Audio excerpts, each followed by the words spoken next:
Boa noite.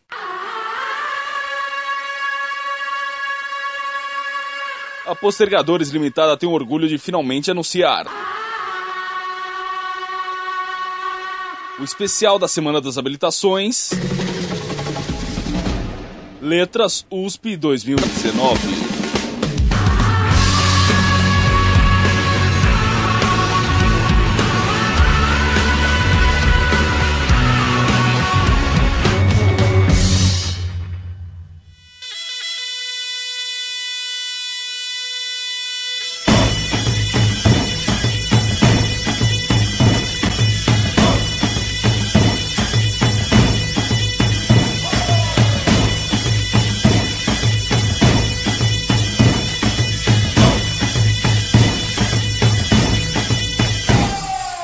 Gente, tudo bom? Aqui não é o Thiago e hoje a gente tá passando para mais um episódio da série especial da Semana das Habilitações e dessa vez a gente tá com um convidado do Armênio. Tudo bom, gente? Muito obrigado por me convidarem, muito obrigado ao pessoal do Postergadores, o Thiago e a Laura. Eu sou o Lucas, sou da habilitação de Armênio, eu tô já para me formar na habilitação e eu tô aqui para responder as dúvidas. É uma habilitação pequena, as pessoas conhecem muito pouco, falar a respeito é bacana porque pode interessar um pessoal e pode também tirar uma série de preconceitos que o pessoal tem com relação ao Armênio, que o Armênio não existe, que o Armênio não tem ninguém, que o Armênio não faz nada. Bom, a gente produz bastante e a gente tá aí. Então, bora começar o programa.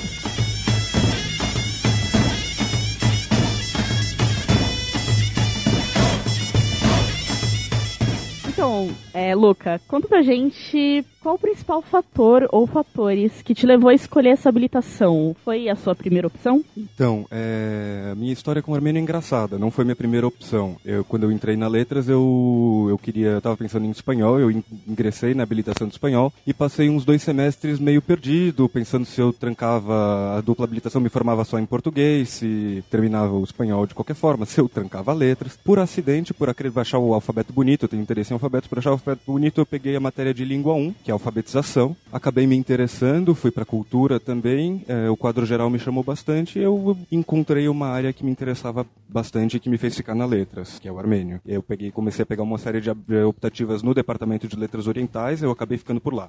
Você sente que tem uma dificuldade em relação ao alfabeto armênio, que o aluno, nessa primeira matéria de língua de alfabetização, ela foi tranquila? Você sentiu alguma dificuldade pelo alfabeto ser um pouco diferente? Um pouco não, completamente diferente? A primeira matéria, o primeiro módulo de língua é dado pela professora Juliana, que é uma pessoa absolutamente paciente. A gente chama, na habilitação, a professora nativa, a Lucinella, chama o primeiro módulo de língua de Armênio Babies. Então é tudo muito devagarzinho, a gente pega as 36 letras, uma de cada vez, vai começando a expandir vocabulário. É um alfabeto bem grande, mas ele tem uma facilidade muito interessante, que é todos os sons da língua estão representados em uma das 36 letras, então você não tem muitos dígrafos, você não tem muitos sons construídos por conjunto de letras. E tem um sistema alfabético ele muito fácil de pegar. Depois de um tempo você se acostuma.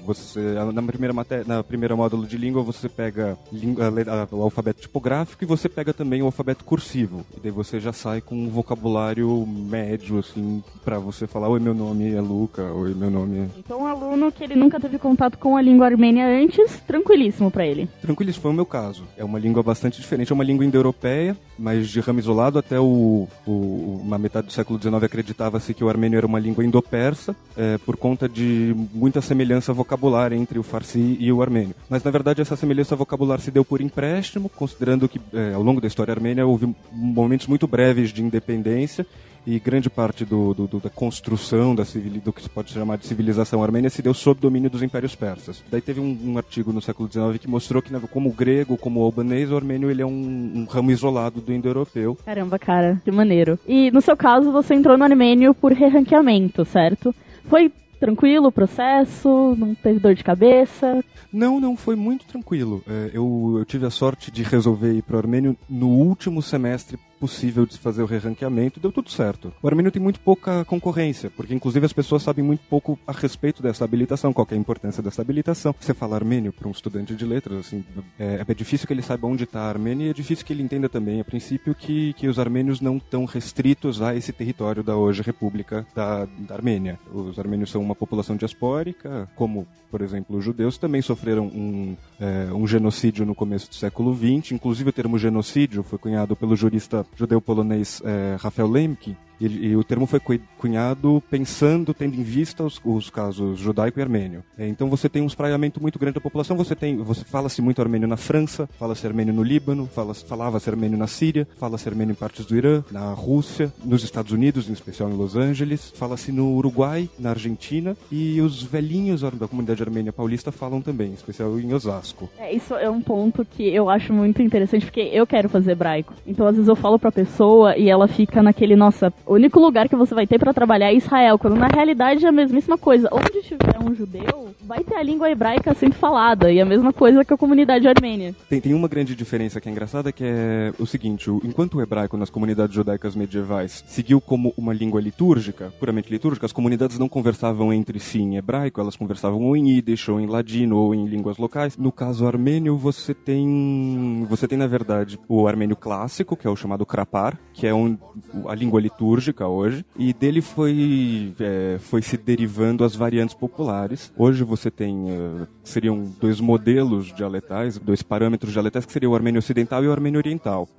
São línguas relativamente diferentes umas das outras, a sonoridade é relativamente diferente, algumas letras são lidas de maneira diferente, os tempos verbais mudam, os casos são relativamente diferentes, mas continua sendo o armênio com as mesmas raízes de palavra. O Yiddish armênio foram variações cada vez mais distintas da mesma língua. E o aluno que ele conclui a habilitação em armênio, ele sai conseguindo falar tanto oriental quanto o ocidental? Tudo depende do interesse do aluno. A língua que a habilitação oferece dentro da própria grade é o armênio oriental, com uma professora nativa, que morou na Armênia Soviética, etc., a Luciné, que é excepcional, mas você também vai entrar muito em contato nas aulas de literatura, em especial a partir de literatura 4, quando começa o trabalho de tradução mais intensivo, com armênio ocidental. E a questão é que você vai perceber que até a reforma ortográfica que aconteceu na União Soviética, não existiu uma separação muito clara entre o que era o armênio ocidental e o que era o armênio oriental. Então você vai encontrar muito texto misto. Você vai sair do curso com uma familiaridade maior com o armênio oriental, mas você vai ser absolutamente capaz de entender o armênio ocidental e um pouco do armênio clássico. O armênio, contando no DLO, que é o departamento com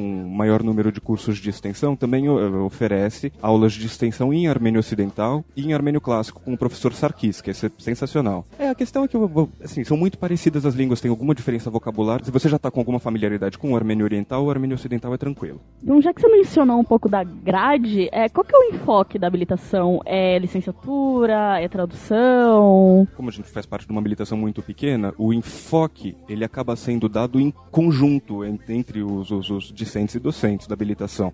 Tudo depende do que interessa a turma, de onde se destina o trabalho. Porque a gente tem duas professoras, na verdade o armênio tem 3 professoras, que é a Juliana, que dá língua 1 e 2, a Daisy Crespin, excepcional, que dá aula de literatura e cultura, e a Luciné e a Azarian, que dá as aulas de língua. A Daisy, então, ela fica responsável por toda a história e por toda a literatura e por todos os traços distintivos culturais, etc, etc, etc.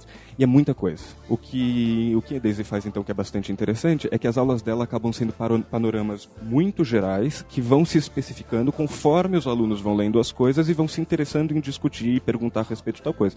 Então, o armênio tem um grande desafio, que também é uma vantagem muito engraçada da habilitação, que é ter muito pouco material produzido no Brasil a respeito disso. Então, tudo que você for produzir vai ser inédito. Tudo que você for estudar vai ser inédito. Nas aulas de tradução, por exemplo, a partir da língua 4, boa parte dos poemas que você vai traduzir não tem tradução para o português. Então, você acaba já um semestre com 5, 6 poemas que você pode publicar. Então, é isso. O enfoque vai muito do interesse dos alunos. Já que você mencionou um pouco dos professores, que, diga-se de passagem, são sensacionais, inclusive um abraço apertadíssimo para a professora Daisy. Como que é a relação dos professores com alunos? Eu acho que por ser uma habilitação pequena, tem uma coisa mais mais família. Eu não sei, eu sinto essa impressão quando eu faço as optativas. As optativas, elas são engraçadas. As optativas de cultura, elas lotam muito, tem muita gente. E você consegue saber certinho, pelo comportamento em sala de aula, quem é do armênio e quem não é do armênio lá dentro. Os alunos da habilitação e mesmo os professores são muito heterogêneos. Cada um tem um interesse muito específico, muito diferente, mas todo mundo está interessado no fortalecimento da habilitação enquanto um núcleo de referência dos estudos armenológicos, considerando que a USP é a única faculdade da América Latina que oferece esse curso. Então, considerando que a gente tem uma diáspora armênia na América Latina que é relativamente considerável, esse curso tem tudo para ser um espaço de referência. A gente só precisa de trabalho e gente interessada. A relação com os professores é sensacional. Eu não sei se dá para chamar de família, mas há uma cumplicidade muito grande que é gerada pelo trabalho conjunto. Tá todo mundo se ajudando, tem vários projetos comuns da habilitação. A gente tá tentando reunir um conjunto de traduções de professores e alunos para publicar um livro de poesia armênia moderna. A gente está trabalhando já faz um tempo em várias fichas didáticas de língua, inclusive de língua ocidental, que é uma coisa que a gente está pensando em focar cada vez mais com maior força. Então a gente tem projetos, é isso. Eu ia perguntar sobre a oportunidade dentro da carreira acadêmica, mas você já respondeu. Assim, você tá dentro, provavelmente a pessoa vai ser pioneira naquilo que ela desejar fazer, né? Pioneira em certo sentido, vai ser pioneira na sistematização de uma série de coisas que já estão por aí.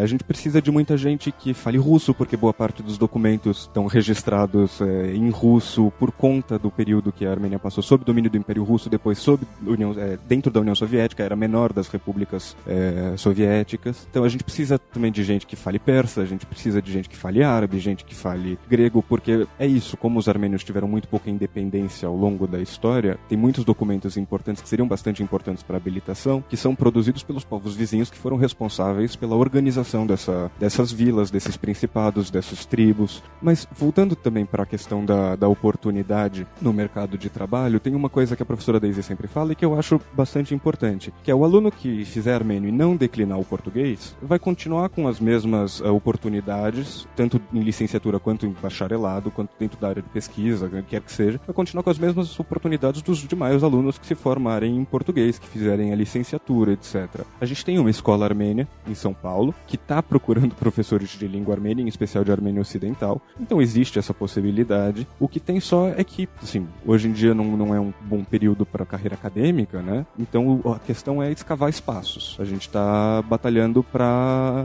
criar um espaço. É uma habilitação que existe já há mais de 50 anos. A gente tem muita coisa para mostrar, só que muito pouco espaço.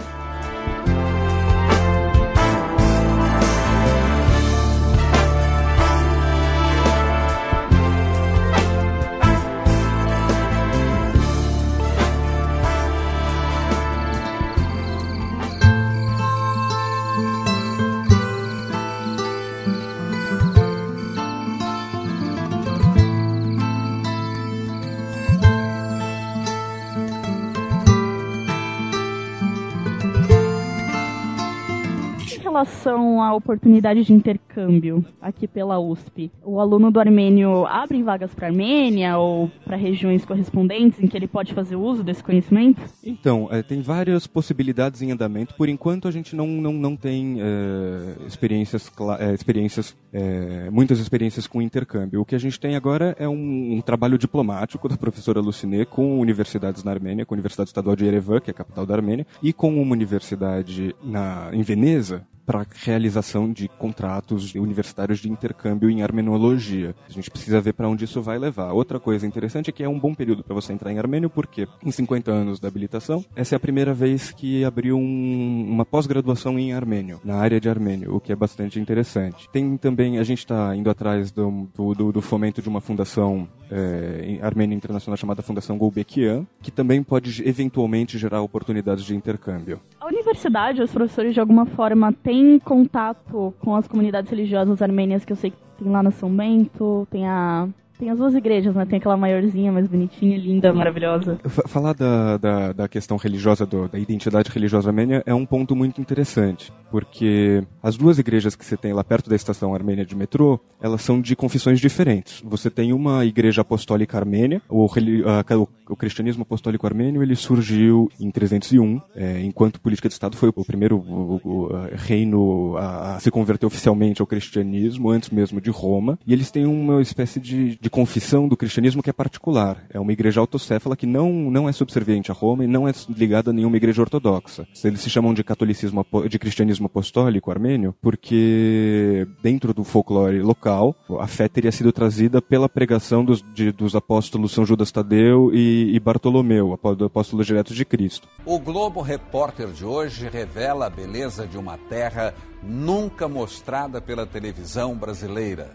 A Armênia, primeiro país do mundo a adotar o cristianismo. Paisagens deslumbrantes. Um povo amigo e hospitaleiro.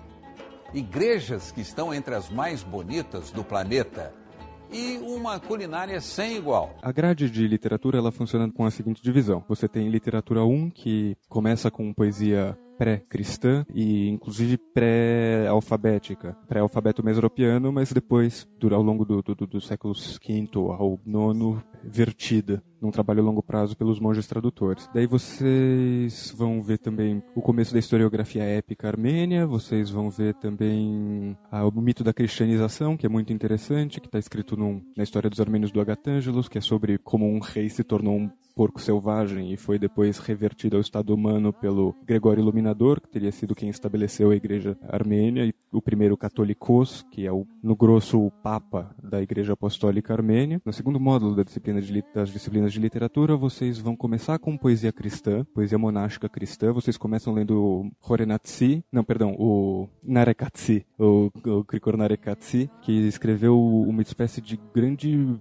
livro de orações, conhecido como o Livro das Lamentações, ou Naré, que se propõe a ser uma espécie de confissão para todos os homens de todas as raças e credos. Daí vocês vão migrar para Shnorhali, que foi um católicos do período da Armênia Ciliciana, contemporâneo à derrocada de Edessa pelas populações túrquicas. Daí disso vocês vão passar para a poesia trovadoresca popular, que foi recolhida no século XIX, e vocês vão ver também a épica popular David Sassoon, que é uma épica sobre uma mulher inseminada por Deus em um córrego que deu à luz a 2 gigantes que lutaram contra o domínio árabe no século X. Daí esse semestre acaba com Sayat Nová, que foi um trovador armênio da corte georgiana do século XVIII, que escrevia e recitava em armênio, persa, azerbaijano e georgiano, às vezes tudo no mesmo poema. Inclusive sobre o Sayat Nová tem um filme muito interessante, chamado A Cor da Romã, é um filme experimental soviético, de um diretor armênio chamado Sergei Parajanov, que é sobre a vida desse trovador. No terceiro módulo de literatura, vocês começam a ver literatura romântica, ela é um pouco tardia, e ela é muito contaminada pelo contexto de violência que antecedeu o genocídio com os últimos sultões do Império Otomano. Daí depois, no módulo seguinte, vocês vão ver realismo, já é relativamente contemporâneo ao avanço soviético, e a divisão entre a Armênia russa se torna a Armênia soviética e a Armênia ocidental, a chamada Armênia ocidental ou Armênia sob domínio turco, some. O genocídio, toda essa variante do Armênia ocidental quase desaparece, as pessoas são espalhadas pela Síria, pelo Líbano, pela França, para a Rússia mesmo, muitas pessoas fogem para o território restante da Armênia, enfim, deu origem a essa diáspora que a gente conhece. Daí depois tem literatura armênia da diáspora, que vocês vão ler autores armeno-norte-americanos, armeno-franceses, armeno-argentinos, sempre buscando essa conexão antes de uma literatura nacional, uma literatura de mão armênia, de ideia armênia. Tem também literatura armênia contemporânea, que são os escritores armênios soviéticos propriamente ditos, como, por exemplo, Yehia Checharens, que é um cara muito interessante. A respeito do material, é o seguinte, a gente tem diversos xerox de poemas, a gente está absolutamente aberto a qualquer fonte que as pessoas consigam trazer, porque no final das contas é muito difícil com relação à poesia armênia pré-contemporânea, porque houve no Estado armênio uma espécie de normativização da grafia que era completamente inconstante antes. Então, A gente encontra muitos poemas do século XVIII, do século XIX, vertidos para nova ortografia, sendo que essa confusão, essas formas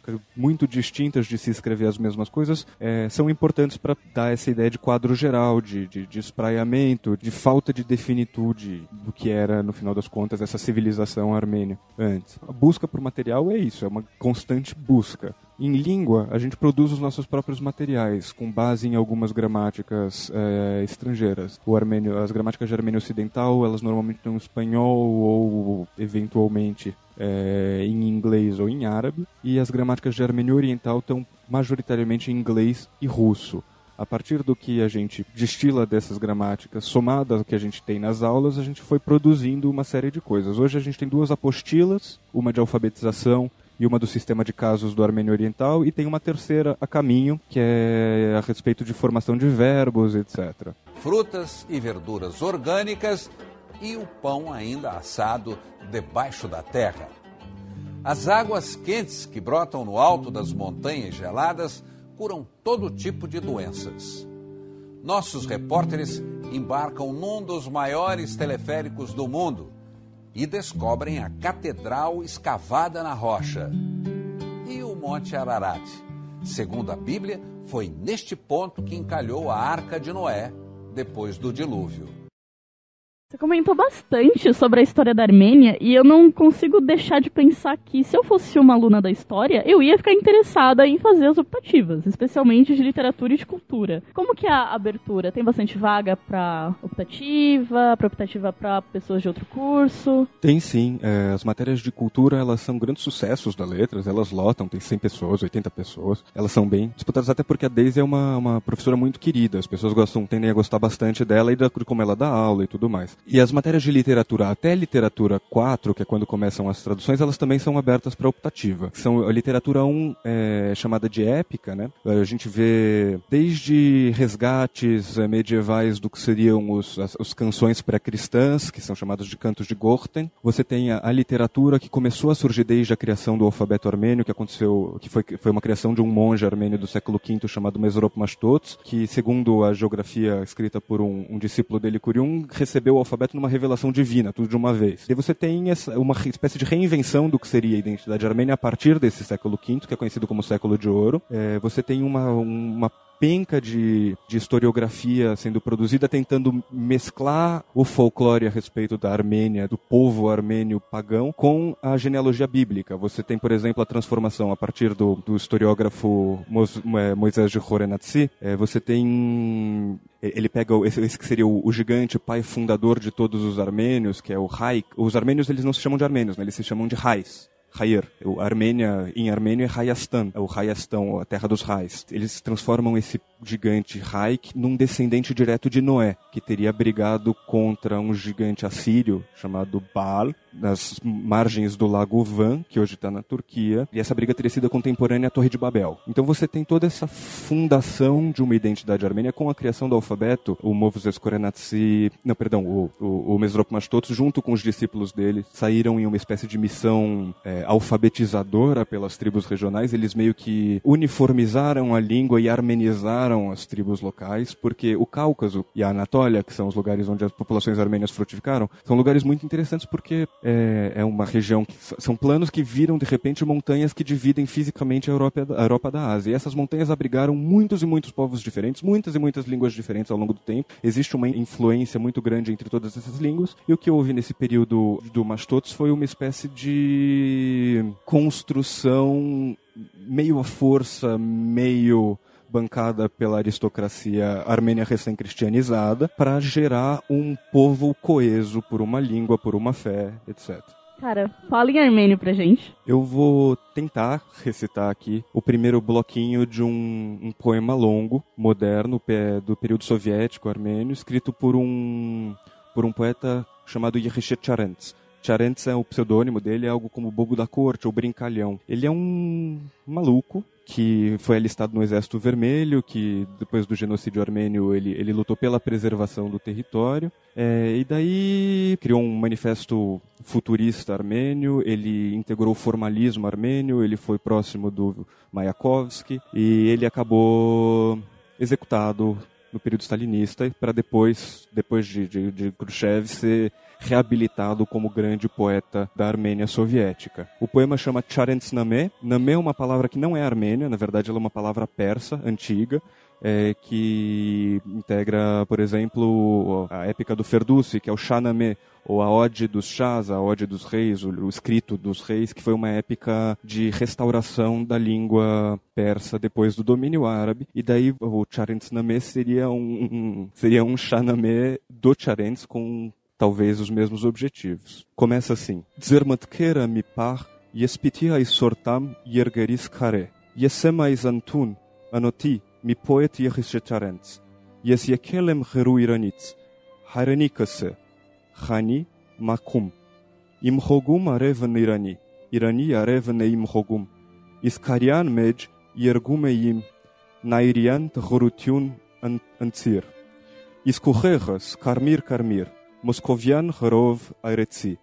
Torim sirte burmunka varti. Iskucheras vrak khanzi. Iskrima lusetsek martik. Shanamen banasteret charentzi. A tradução mais literal seria algo como: um instante de vossa atenção, eu hoje entregarei as minhas canções de pedra. Sou este mendigo, um poeta faminto e Yerishetcharentz. Vim do longínquo Irã. Minha pátria é Namaku do Han. E minha alma o sol do Irã. É o sol do Irã que há em minha alma. Ainda assim, no sangue, em meu sangue, se canta o sofrer irrestrito de Nairi. Ainda assim, meu cérebro, vermelho, incendiou-se nas chamas de Moscou. Que meu coração seja aroma de rosas, e meu cérebro brasa ardente. E agora, homens, ouvi o Shahnameh do poeta Charentz.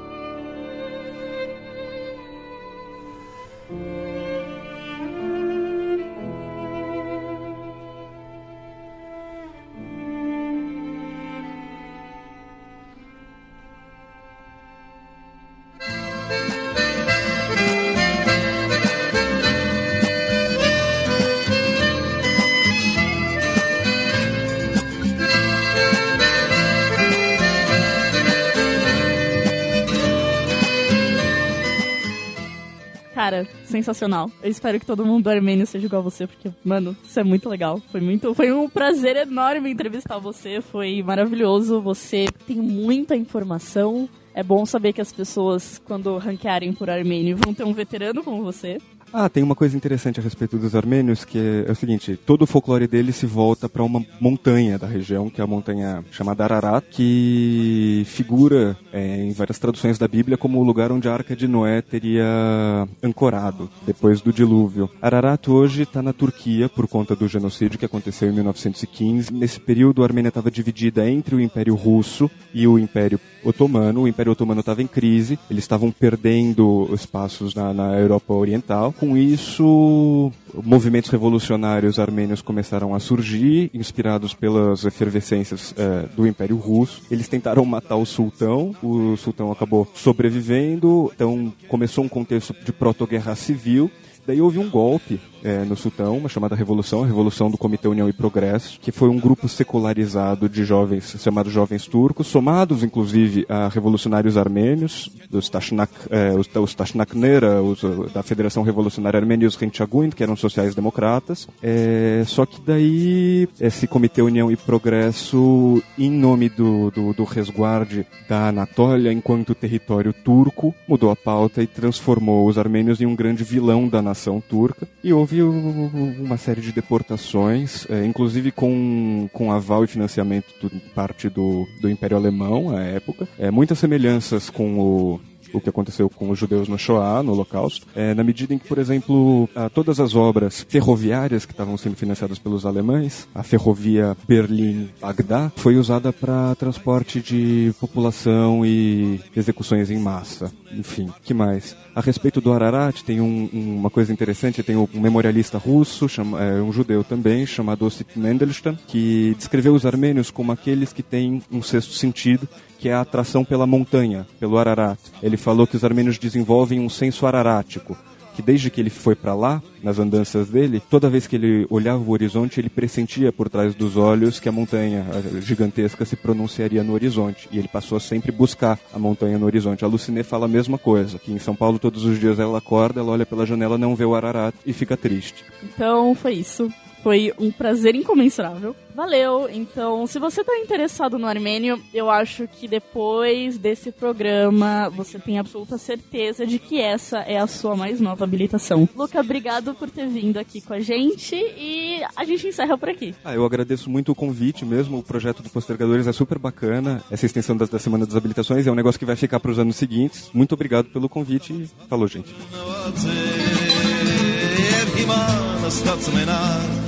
Հիշում ես քո անցյալը, քո մատները չարունակ, որ փրում են քո ծավալը։ Բարելուս, տիգինալուս, բարելուս, բարելուս, տիգինալուս, բարելուս, բարելուս, տիգինալուս